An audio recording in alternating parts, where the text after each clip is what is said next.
Magandang araw sa inyong lahat. Ngayon ay ika-23 ng Nobyembre, araw ng linggo. Ngayon may nakikita tayong isang grupo na nagkukwentuhan sa ilalim ng puno. Tara, lapitan natin kung ano kanilang pinag-uumpukan.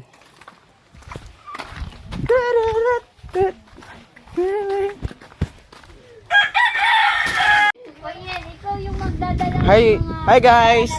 Sorry sa abala. Hello po. Para lang sa activity namin, pwede ko ba kayong matanong kung ano yung pinag-uusapan nyo ngayon? Mukhang masaya. Pinag-uusapan lang po namin yung paghahanda namin sa darating na outing. So, pinaghahandaan lang po namin. Wow, saya naman. Kailan ba gaganapin ang inyong pag-outing?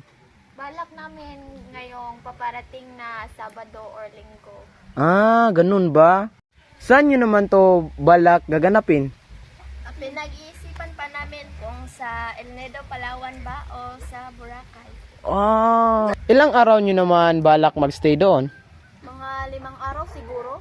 O baka mahigit 5 araw kasi nagplano kami na baka libutin namin buong lugar. Baka hindi matapos ng 5 araw. So baka mag-extend kami ng mga ilang araw din. Ganun. Sige, maraming salamat sa inyo. Sa inyong oras. Ayun, narinig na natin ang paksa ng kanilang umpukan. Ito ay tungkol sa paghahanda ng kanilang pag-outing. Masaya ang palitan ng kuro-kuro at lahat ay nakikisali.